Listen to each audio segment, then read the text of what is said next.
Tengok ni guys, Jetour T2 finally dah dilancarkan di Malaysia. Ini SUV rugged besar yang nak lawan GWM Tank 300.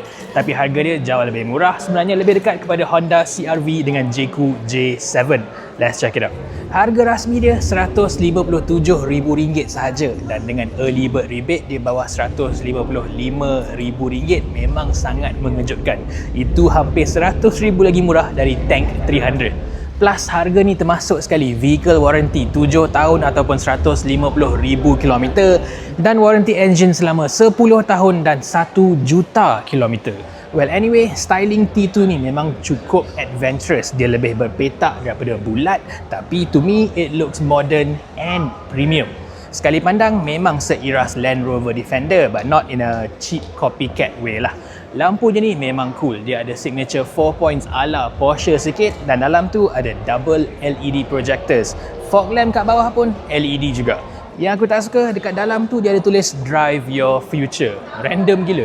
What I like, grill depan ni dia tulis besar-besar Jetour and it even lights up when the engine is on. So dari jauh pun memang korang boleh tengok ini Jetour T2 is coming for you. Dekat tepi dia pakai rim besar 19 inci dengan tayar GT All Terrain sekali dengan the full black body cladding. Memang it looks the part lah sebagai kereta 4x4 ataupun orang boleh sepanggil 4-wheel.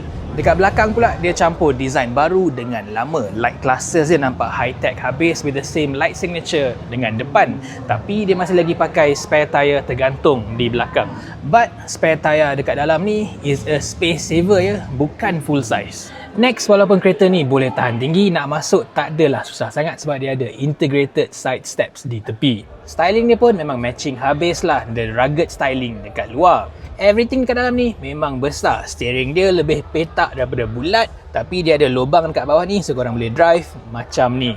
Although, you probably shouldn't lah. Dia punya gear lever pun big and chunky dan rasa sangat solid. Selain tu dia ada banyak ciri-ciri kereta off-road. Nak masuk dia ada grab handle di atas ni dan bila gerak untuk passengers bawah ni pun ada. And then knob dekat tengah ni is quite special macam Range Rover punya. Pakai benda ni untuk pilih the driving modes. Boleh pilih snow, rock and sport pun ada. Dan kalau malas nak pilih, tekan je button ni dia masuk X mode. Dia akan pilih the ideal driving modes depending on the road conditions. Skrin tengah ni pun besar, lebih 15 inci dan ciri-ciri dia semua complete. Apple CarPlay, Android Auto semua ada, wireless, kamera 360 darjah, integrated dashcam pun ada. Audio system dia pun branded, Sony 12 speaker.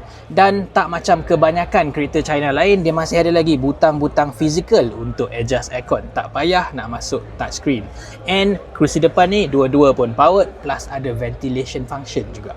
Yang slack dua benda je. Spek Malaysia masih lagi pakai manual rear view mirror. Pasaran lain ada digital rear view mirror dengan kamera pasang di belakang. Dan nombor 2, tengok ni, dia tulis setting. Dekat belakang ni pun ada grab handle juga, senang nak masuk and ruang dia cukup besar, especially headroom. Tengok tu. Of course, dia ada rear aircon vents and unlike most other 4x4s, dia punya lantai dia rata. Nak masuk 3 orang kat belakang ni rasa lebih selesa. Kat atas pula ada big panoramic sunroof. Yang tak best, 2 je. Backrest dia rasa macam pendek sangat dan walaupun dashboard depan semua soft touch lembut, dekat belakang dah jadi keras. Seterusnya, boot Jetour T2 ni buka ke tepi macam G-Wagon dan Defender. Dan walaupun dia tak ada power tailgate, dia ada soft closing function so korang tak payah slam. And the boot itself pun is actually quite big, 580 liter. Yang aku tak suka ni lah, dia ada macam exposed door hinges kat belakang ni, tapi ni plastik sahaja, all cosmetics.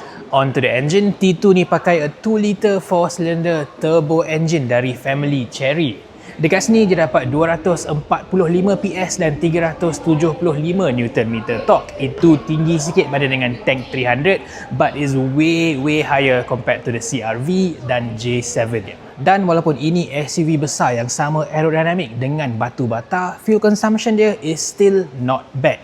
Jetour claim T2 ni boleh dapat hampir 13 km per liter dan untuk SUV berat 1.9 tan ni, that is good enough for it to be classified as an EEV, Energy Efficient Vehicle di Malaysia. Gearbox dia pula dual clutch transmission dengan 7 kelajuan with all-wheel drive yang Jetour panggil XWD. Yang uniknya, walaupun T2 ni nampak macam 4x4 hardcore yang nak masuk hutan, sebenarnya dia tak ada pun pakai leather frame chassis macam Tank 300 tu.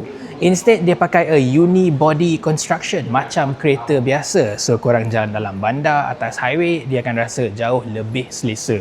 In fact, J2 cakap NVH kereta ni is the best in the class dan kaca depan dia pun ada 2 lapis. So, kabin dia senyap je. Inilah apa yang orang nak kan, SUV yang nampak rugged tapi boleh bawa santai. Kalau kena masuk off-road pun, it's not a problem. Banjir pun not an issue. Water wading depth dia sampai 700mm. Next, safety. Kalau sebelum ni model-model J2 macam dashing dengan VT9 tak dapat ADAS, nasib baiklah kali ni T2 ni dia dapat sistem keselamatan aktif yang cukup lengkap. So dari AEB, ACC, traffic jam assist, blind spot monitor, semua pun dia ada. So ini dia guys, J2 T2 di Malaysia. SUV besar, nampak cool, power tinggi, praktikal di dalam dan harga yang cukup menarik. Korang nak tak pilih model ni over Tank 300, Honda CR-V ataupun J-Coupe J7? Tulis kat bawah. Ciao.